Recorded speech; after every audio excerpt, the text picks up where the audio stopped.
We grew up together. I enjoyed reading the obituary about his mom giving handouts to hobos. That's what we called them. Yeah. Everybody gave out.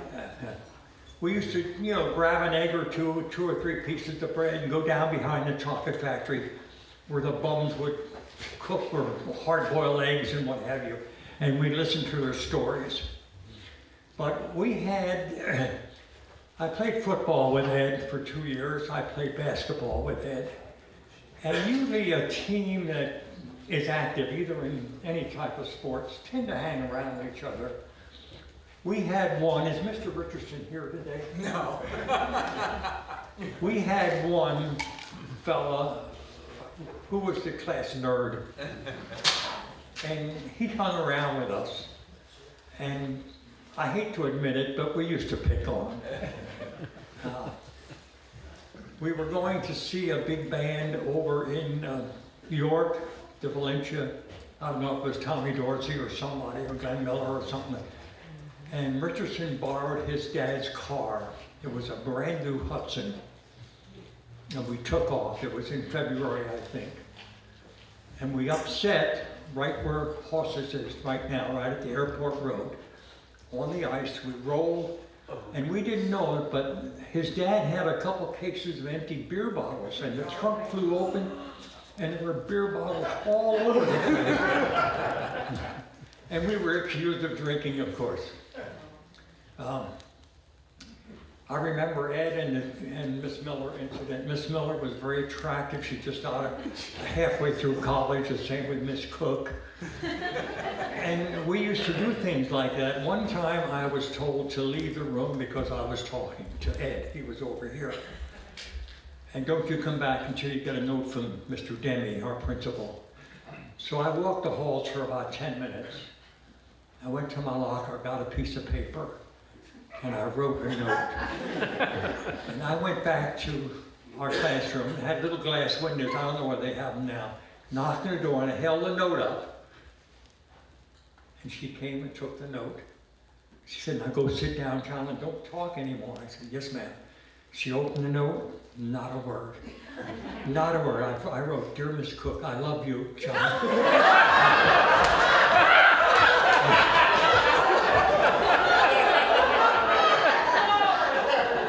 And my wife's sitting back there. She will tell you, she used to attend our reunions, and she always brought that up.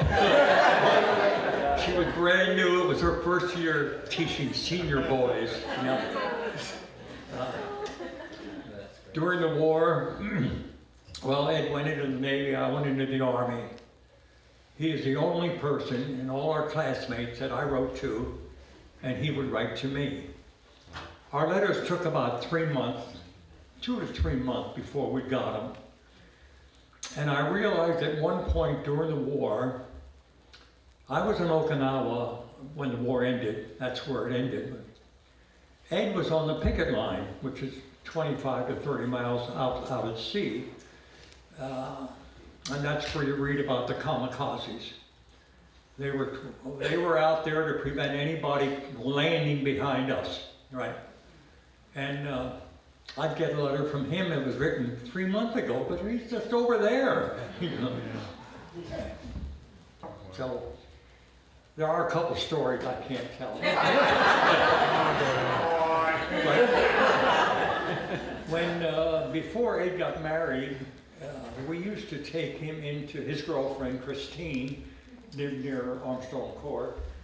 I think her name was Sharp. We used to drop him off at 6 o'clock and then pick him up at 11:30. I said to one of the gals at the auction, I worked with one, I can't see her right here, but she was a notary. Where is Patty? Right here. I'm back there. Oh, yeah.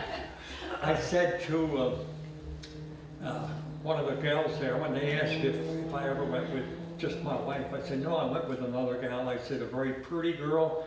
And Ed knew.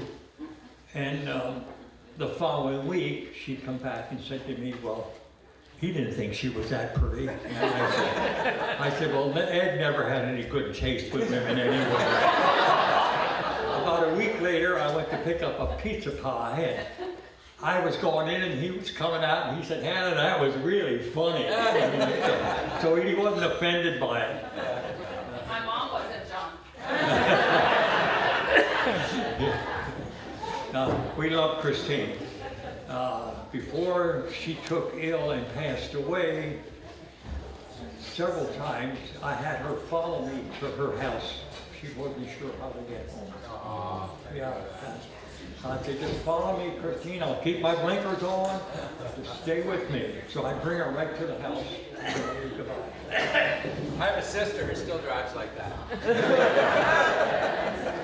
So there's, I miss him. I really felt, of everybody I know, this really hit me pretty hard. He said it ended up when I saw him right before Thanksgiving, and he said, "John, there's only about 4 or 5 left in our class."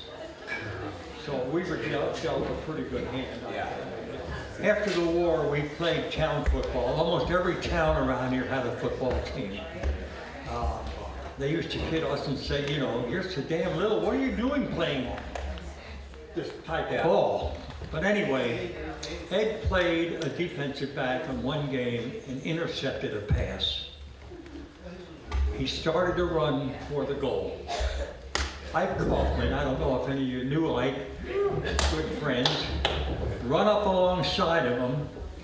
I was a blocker, I was a running guard, and the 3 of us were running there side by side.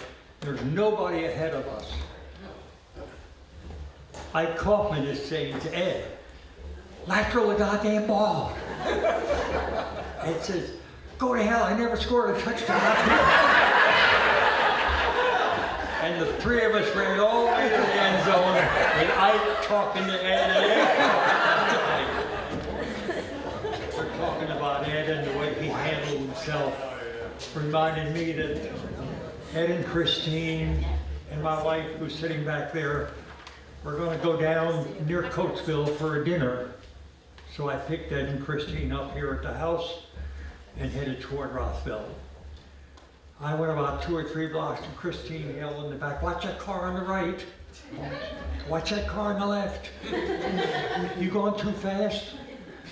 I got to about Rothville and saw a place where I could pull over. I pulled over and opened the door and said, "Hell, Christine, you drive." And she just sat there. Ed busted out laughing. He said, "Hannah, I never had guts enough to tell her that." I just wanted to say to everybody that was in this room today, how lucky you are that the lives crossed with Eddie Pilger. Thank you.